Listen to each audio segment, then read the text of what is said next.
Hello and welcome everyone to another video. Now today we will be discussing the Spring Equinox of Ostara, where most of us are preparing our gardens, connecting with nature, spending time outdoors a little bit more. This is the perfect time to connect to Mother Earth and Gaia and our own environment. Our surroundings begin to wake up as trees slip out of hibernation and animals become that little bit more active. We notice that the days become longer. We let the light into our life again after the long slumber of the winter months. Now, spring equinox may be referred to as a vernal equinox by some, and also Ostara. Now, Ostara is believed to derive from the Anglo-Saxon goddess of spring, to whom offerings of confectionaries, cakes, and coloured eggs were made during the spring equinox. She is associated with white rabbits, hares, and she was believed to take form of a rabbit. Christian scholars also referred to her as the goddess of East. She was the goddess of spring, rebirth, and this belief was carried into Christianity practice of celebrating Easter and hosting the church services during the sunrise. So as I said before, the spring equinox or Ostara starts off the season of rebirth, resurrection of nature, and of course of the ancient pagan gods. One of the first stories to be ever recorded of resurrection is the Egyptian myth of Isis and Osiris. As some of you may know, this is actually quite a beautiful story of eternal love. So we have the goddess Isis and the god Osiris, who ruled the ancient lands in peace, until Set, the brother of Osiris, decided to murder him out of jealousy. So Set cut the body of Osiris up into 14 pieces and scattered them around the world. Isis wandered through the world, heartbroken, mourning her beloved, and collecting all the pieces of his body. Once she collected them, Isis asked Anubis for help. As we know, Anubis is the lord of the underworld. He helped Isis and brought Osiris back. So through the love and that union of Isis and Osiris, the god of sun, Horus, was born again. Now, the element significance of this equinox or Ostara is air.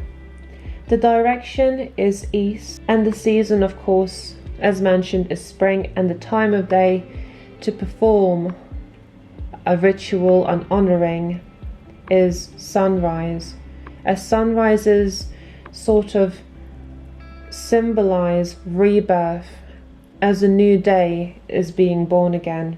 So we can sort of gather that this equinox is all to do with the coming of new, of birth, of rebirth, of revival. Now, the pagan Anglo-Saxons made offerings, oftentimes of coloured eggs, to the goddess Ostara or Ostara. They usually place these eggs on grave burials, just as a charm of sort of rebirth and regeneration.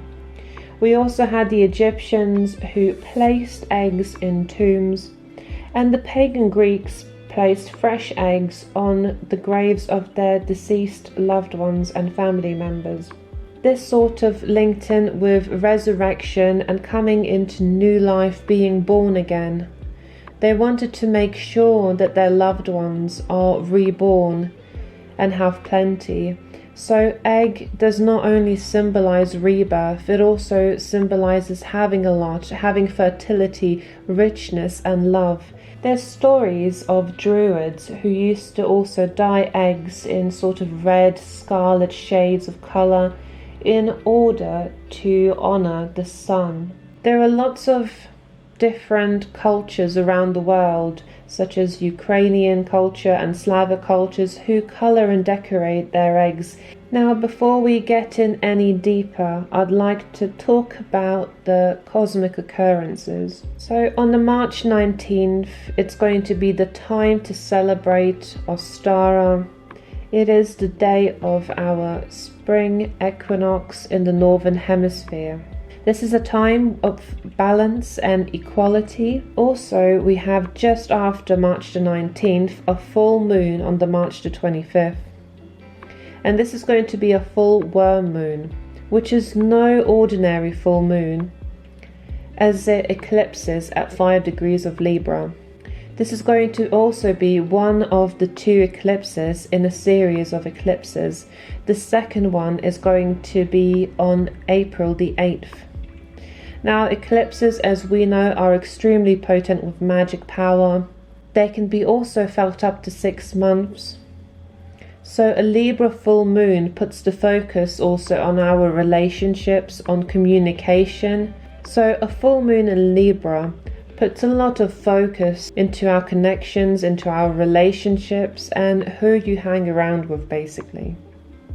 The full moon is also when most of us in witchcraft perform ceremonies where we try to release what no longer serves us.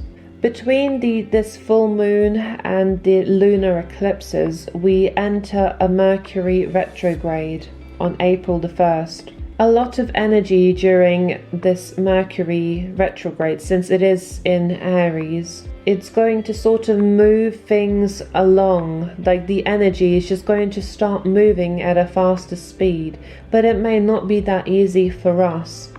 You could be feeling a bit angry because you might experience quite the opposite, a lack of momentum. So instead of getting frustrated or trying other tactics, it's important to sort of ground yourself during this time. We also have the Taurus season approaching on the 19th of April, and the Taurus energy in comparison to Aries energy, it's a bit slower, it's more relaxed than the Aries energy. It embodies a lot of sort of home energy, of being grounded, so it's really good to sort of spend this time either going outdoors and appreciating Mother Earth, or just unwinding outside with a good cup of coffee and just sort of enjoying the air and the change of season. So let's have a look at different plants that are associated with Ostara. First, let's have a look at trees. So you have cherry trees, of course, that are blooming at the moment. Japan has a lovely selection of cherry blossoms everywhere. I've seen pictures on social media quite often. It's sort of good to just have a look at different pleasant pictures, at trees blossoming. It really brings up my energy and makes me feel a little bit happier, seeing more colour in the world after all the colour seems to be sucked out during the winter months.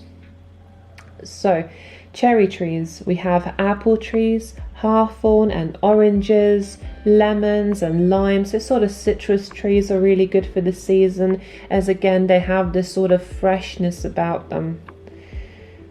Flowers that Ostara or the spring equinox is associated with is daffodils, crocuses, daisies, tulips, roses, violets, honeysuckle, and of course the lovely smell of jasmines. Now, some of the herbs that you might be wanting to use in your craft is dill, mint, patchouli, thyme, cedarwood, and lemongrass. So the symbols of Ostara are flowers, butterflies, bees, and rabbits, of course. We have the egg that symbolizes the life cycle and rebirth, fertility. We have lots of sort of fairy energy around us. Of course, if you want to participate in more fairy-based magic, it is a good time to connect with this fairy magical energy.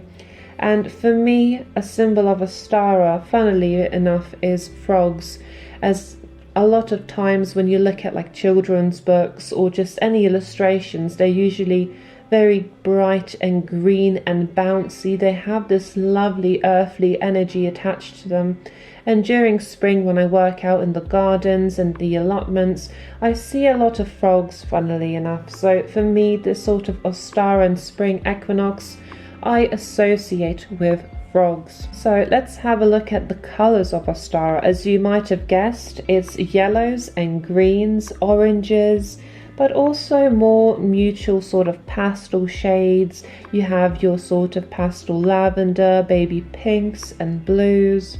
So you might want to incorporate this into your altar and maybe light a pink or a light green candle or any pastel color.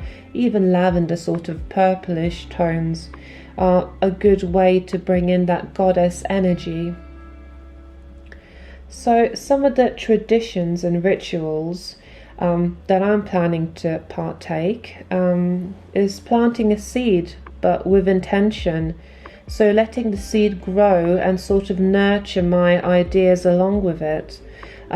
So I've seen quite a few people post little pictures having an eggshell with a bit of soil and a seed and planting that on your altar space. I find that's a very beautiful way to sort of use up the eggshell, as it's quite nutritious for the plant once it grows and you plant it into soil like properly. And it's just a beautiful way to incorporate that sort of rebirth and renewal energy, as well as respect fertility and growth during the season of spring. I will also be making some candles. So during sort of spring equinox, as we're approaching, I usually make lavender, lemongrass and mint sort of scented variety of candles, as I find that this sort of combination of smell sort of wakes me up inside and makes me feel a bit more productive. It lifts me up. A lot of people, as mentioned before, do a lot of egg colouring and eating, or even carving into wax, as my great-grandmother used to do. So I can talk about some natural dyes that you might be using and their symbolism. So if you're going to use green, it usually symbolizes growth and prosperity. Yellow and green, so you can use, I think, carrot tops best for if you want to dye it naturally. And the yellow and the green sort of symbolize fertility and new beginnings. If you dye your eggs yellow with, let's say, turmeric, it symbolizes sun energy and vitality. Oranges and sort of rusty colors can be achieved through dyeing your egg in onion skins, and that usually sort of symbolizes vitality and strength. You can even use some blueberries and sort of make a protection egg by dyeing it blue. You can also use red cabbage leaves if you want sort of a darker tone of blue, and this for me used to symbolize the god or the spirit. Another good way for some of us that are still in the broom closet to celebrate this beautiful equinox is to go for a simple walk outdoors.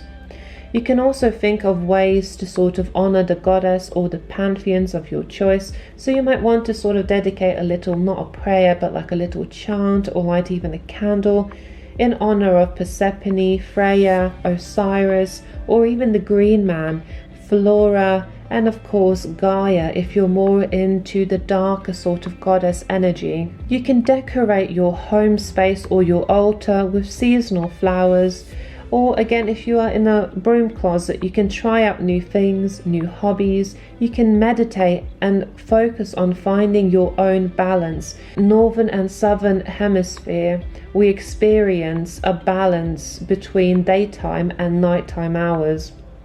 You might want to eat or bake some hot cross buns or participate in intentional baking. So you might want to bake again either hot cross buns or your own sort of Ostara bread loaf and incorporate some of the herbs into the recipe and sort of dedicate it and share it with your family. So there are lots of ways in which you can celebrate Ostara. As I was reading quite recently, I found out some quite interesting information that I wanted to share with you. For me, this is sort of new information. I know some of you might be quite familiar with it. But on the night before the spring equinox, a lot of witches use purple candles and place them on the windowsill where normally you would place your Samhain jack-o'-lanterns or your candles to invite the spirits. It's also popular to burn patchouli incense and carry it slowly through the rooms of your homes, bringing in new and fresh energy as well as protection. So I thought I will add this little snippet of information at the end. And I'd like to thank you for tuning in, for listening. I hope that you found out something new today, and I look forward to seeing you in the next video. I wish you nothing but the best, and I hope that you have a lovely day wherever you are. Thank you for watching.